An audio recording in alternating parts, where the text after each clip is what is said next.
Welcome to the Revelation Book 2, the Magical Mystery Tour. Unity Consciousness and Self-Realization, Discourse number 3. Let's start with the self. Let's look at the elements of what we tend to identify with as self. Firstly would be our physical body, our mind, our emotions, our persona, personality, our experience, all of these software programs of reality we've collected. Collectively, we would think of this as ourself. However, I want to draw your attention to this being in the center. Who would be the possessor of all of these elements, all of these expressions? If I asked you who would be the owner of them in your life, you would say, well, I am. Yes, you are. You have identified yourself as the I am, being the possessor. That is exactly right. Very interesting. So, who is this self in the middle of all of this?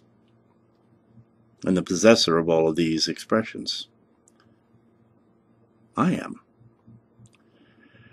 Who is that I am? I might ask you. Well, I am that I am. Ah, you are the I am. Indeed, you are. So this brings us apart from our expressions and to the very borderland of self-realization, does it not? Well, let's look at the I am. What is this I am actually made of? So generally, if most of us were asked this question, what is the I am made of? We would say it's made of spirit. It is the source field that unifies all things. Yes, it's that too. And it is us as well. If you were to go into the teachings of Saint Germain, he would explain to you that the I am presence is our higher self. It is a glowing sun of beingness, whereas the human element of our being is attached to that. And the I am is the very spark of Father, Mother, God in expression, individualized. Well, that's an interesting concept, but how do you experience it? How do we experience the truth of it? That we get to in the stillness. The stillness meditation, when we gaze deeply through all the layers of our possessions, through our physical body, our sexual being, our mind, our thoughts, personality, persona, knowledge, wisdom, layers and layers and layers of software within our hardware. And we, the I am, possess all of it. No one else possesses our humanity but us.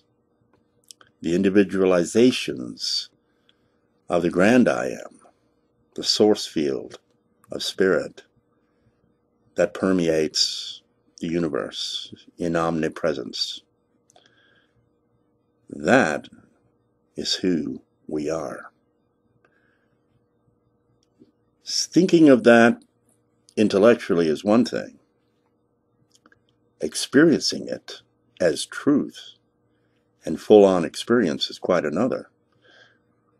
Well, that is what the ancient seekers have always called self-realization, enlightenment, reaching nirvana, whatever you want to call it, communion, the kingdom of heaven. There are all kinds of names for it, but it's all the same thing. It is the ultimate experience of our being. And once we experience that,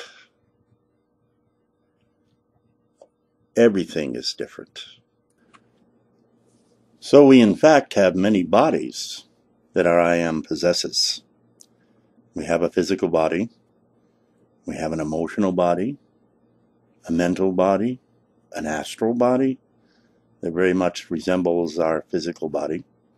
That's the body that you experience yourself in if you have an out-of-body experience or a near-death experience. And you might find yourself on the soul plane and being told, time is not yet and you must return. So we have all these bodies that we, the I am, possesses. We have semesters in this University of the Earth experience called human lives. It takes many, many semesters to master life, love, mind, and spirit. You are not expected to master all of this in one semester, any more than you could become, say, a doctor or a lawyer in one semester in medical school or law school.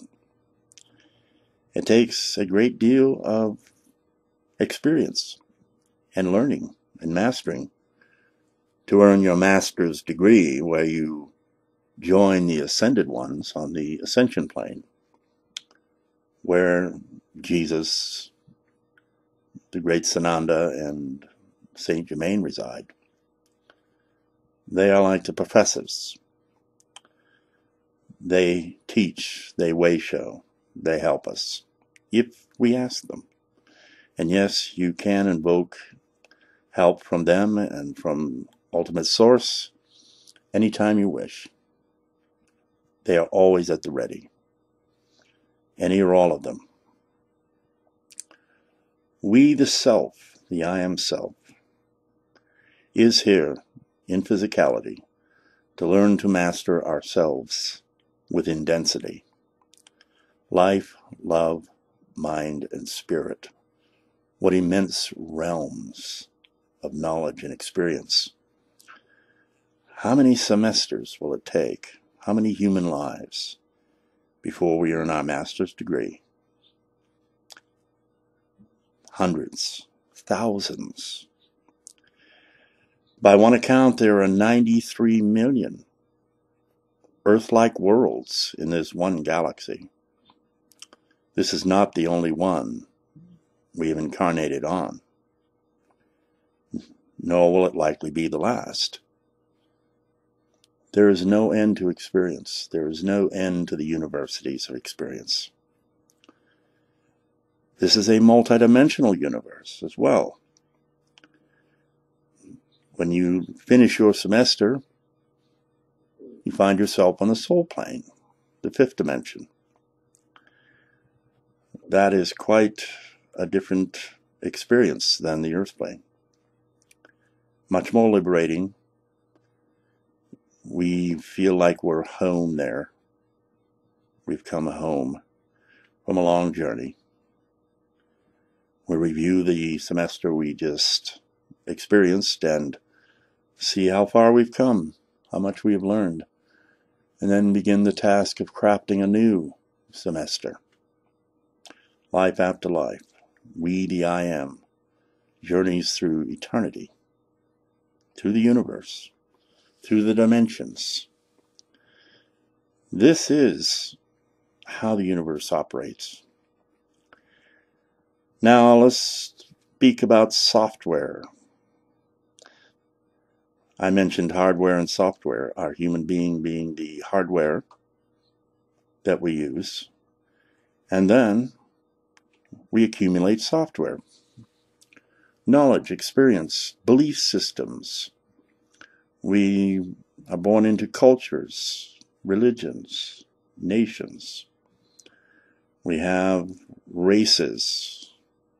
We have a sexual being, either male or female. And there is software that is given to us, downloaded to us as we live.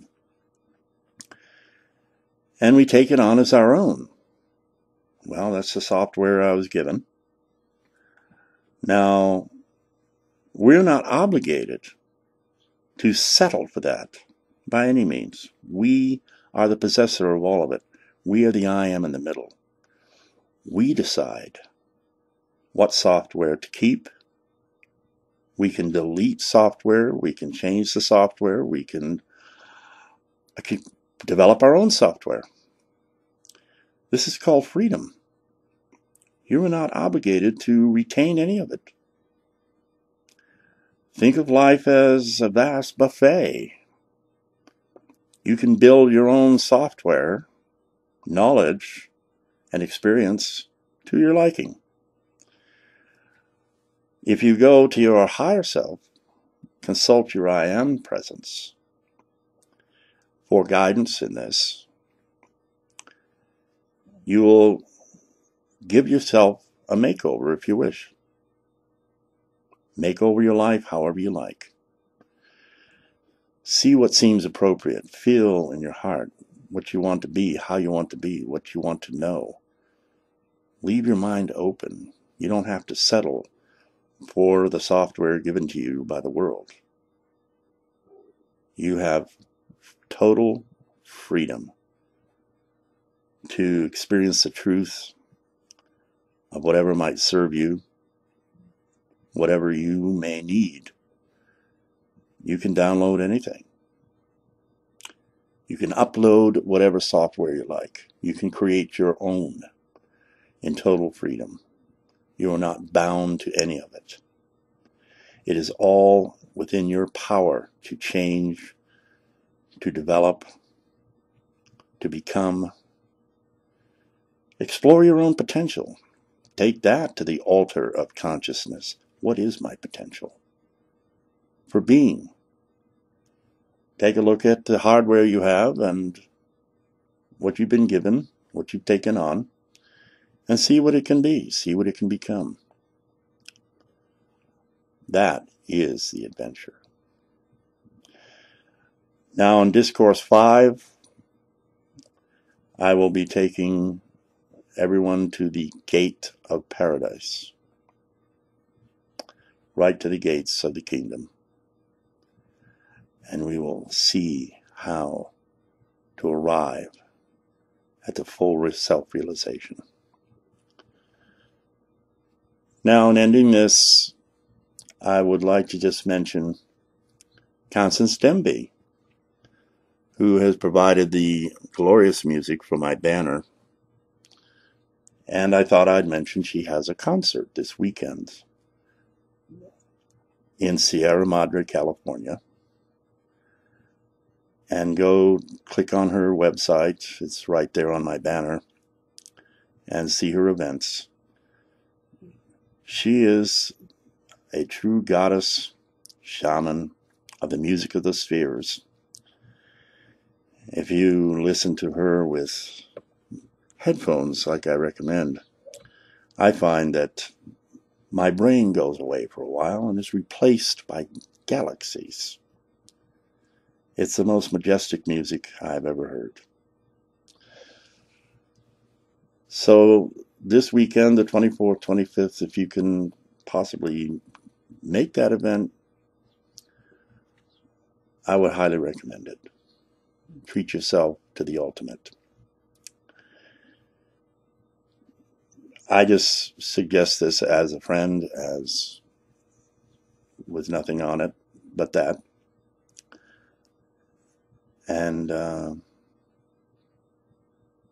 you will have the experience of your life. Your very atoms will be rearranged. Anyway, till tomorrow, have a wonderful meditation, and I will have another discourse tomorrow. Thank you. Namaste.